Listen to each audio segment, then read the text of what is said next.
आज मैं आप लोगों को इस मूर्ति की कहानी सुनाऊंगा। विश्वास करना है या नहीं, ये आप लोगों के ऊपर है। लगभग 500 साल पहले एक गांव में एक धनंजय नाम का व्यापारी और उसकी पत्नी प्रतिमा का घर था। लेकिन वो लोग बहुत दुखी थे। उनकी एक भी संतान नहीं थी। उस संकट को दूर करने के लिए कुलगुरु ने एक महायज्ञ किया था।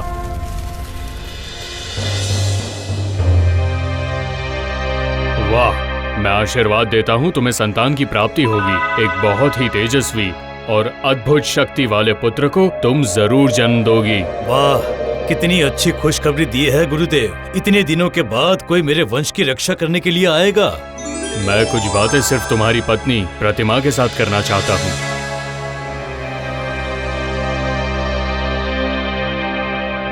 सुनो बेटी,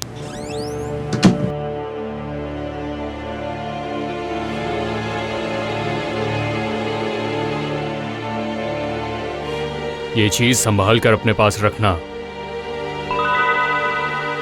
ये एक बहुत ही चमत्कारी और अद्भुत कटोरी है। इसमें थोड़ा सा पानी डालने के बाद जो कुछ भी तुम जानना चाहती हो वो तुम्हें एक सांस में बोलना पड़ेगा। उसके बाद तुम्हारे सारे सवालों का जवाब उस पानी में बने आईने में दिखाई देगा।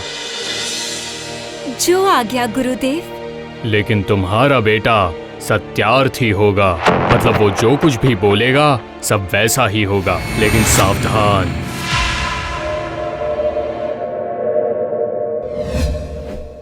कुछ दिनों बाद प्रतिमा ने एक बहुत ही सुंदर बेटे को जन्म दिया। दिन बीतने लगते हैं और प्रतिमा अपनी सबसे विश्वसनीय दासी राधिका को बेटे की देखभाल की जिम्मेदारी देती है।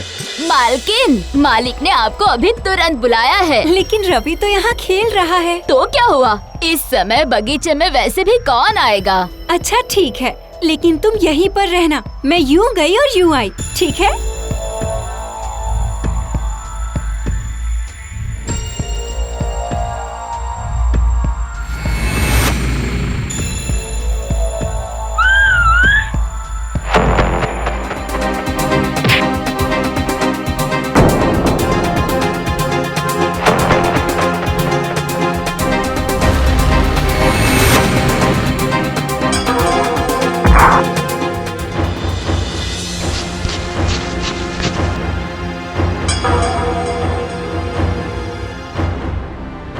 राधिका, ओ राधिका, राधिका! अरे ये क्या? मेरा बेटा कहाँ है राधिका? आखिर मेरा बेटा कहाँ है? हाय हाय हाय हाय हाय हाय हाय! आपके बेटे को वो बाघ लेकर चला गया। हे ऊपर वाले! क्या कहा? बाघ? क्या कह रही हो? मेरा बेटा!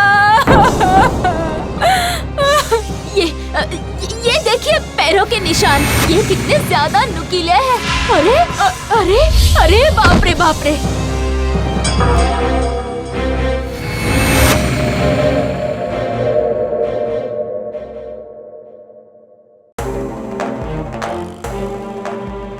खोजबीन शुरू हो जाती है और उसी मौके का फायदा उठाकर वो दुष्ट दासी राधिका प्रतिमा के गुप्त कमरे में जाकर उस बक्से से वो चमत्कारी कटोरी चोरी करके भाग जाती है। नहीं मालिक, कहीं भी नहीं। छोटे मालिक मुझे कहीं भी नहीं मिले। आखिर क्या उससे बाघ ने खा लिया होगा? ओह, ये सोचकर भी मेरा सर फट रहा है। दूसरी तरफ राधिका अपने साथी के पास से नन्हे रवि को लेकर बहुत दूर एक ऊंचे पहाड़ पर चली जाती है।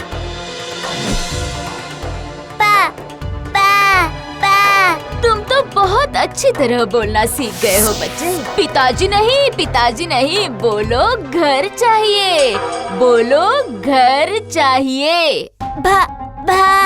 दादा नहीं, बोलो दासी चाहिए। बहुत बहुत सारे पैसे चाहिए। बोलो बोलो बेटा, बोलो बोलो बोलो बेटा, बोलो। घर चाहिए। दासी चाहिए। पैसा चाहिए। अब बहुत बहुत सारा चाहिए।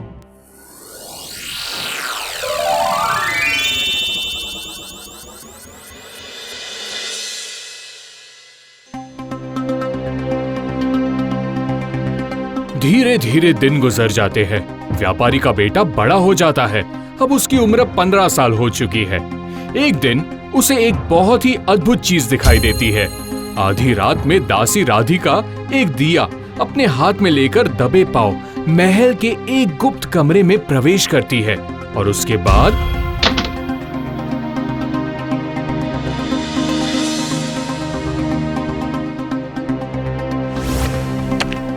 चमत्कारी कटोरी, मुझे मेरा भविष्य तो दिखाओ।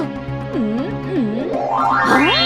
नहीं नहीं नहीं नहीं नहीं नहीं, ऐसा नहीं हो सकता।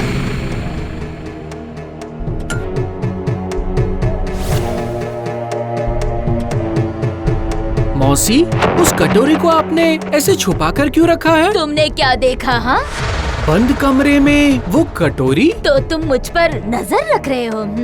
याद रखो, तुम्हारे माँ बाप के मरने के बाद मैंने ही तुम्हें पाल पोस कर बड़ा किया है। इन सब में माँ और पिताजी कहाँ से बीच में आ गए? और उन लोगों की मौत कैसे हुई थी? ये तो आपने मुझे कभी नहीं बताया। ये सारी बातें जानने का कोई मतलब नहीं है। सुनो सुनो, आज के बाद अगर तुम कभी भी उस कमरे में आ गए ना, तो तुम्हें धक्के मारकर इस घर से बाहर निकाल दूंगी।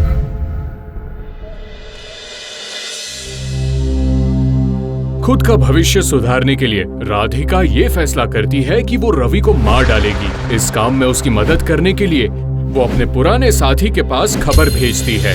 लेकिन इसी बीच आधी रात में रवि उस गुप्त कमरे में जाकर वो चमत्कारी कटोरी ले लेता है।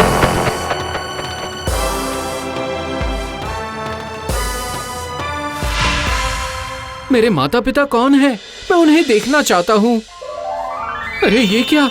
ये मैं क्या देख रहा हूँ? मेरे पिताजी जिंदा है।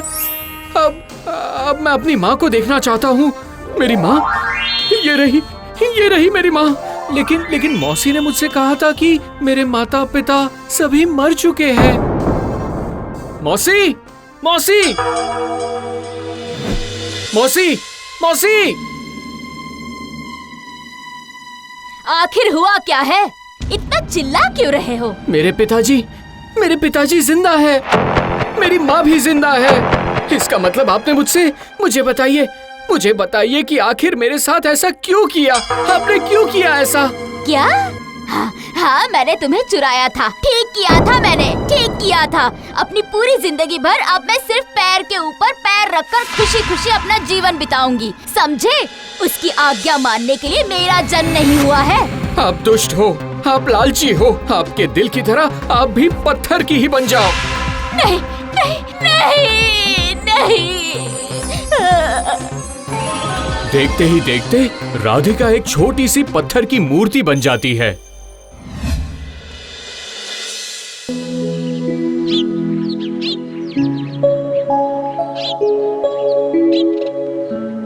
प्रणाम पिताजी। तुम कौन हो? नहीं, मेरा कोई बेटा नहीं है। मैं ही आपका बेटा हूँ। मुझे भरोसा नहीं है, उसे तो बाघ ने खा लिया था। मुझे बाघ ने नहीं खाया था, मैं चुरा लिया गया था। मैं ही रवि हूँ। मालकिन, आपका बेटा लौट आया है। मालकिन, क्या? मेरा बेटा लौट आया है? मेरा बेटा कहाँ है? तुम्हारी बातों का क्या सबूत है? कहाँ है मेरा बेटा? कहाँ है? माँ, प्रतिमा रुक जाओ। पहले तुम अपनी बात का सबूत दो। अब मैं इस पत्थर की मूर्ति में फिर से प्राण डालूंगा। तुम वापस अपने रूप में आ जाओ।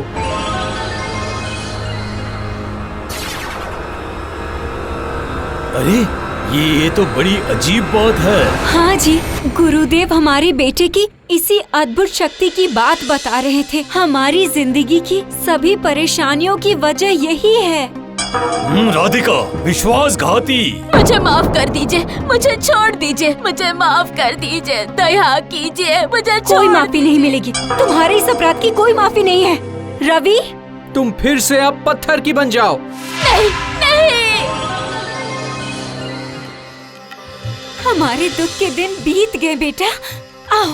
आओ बेटा, आओ।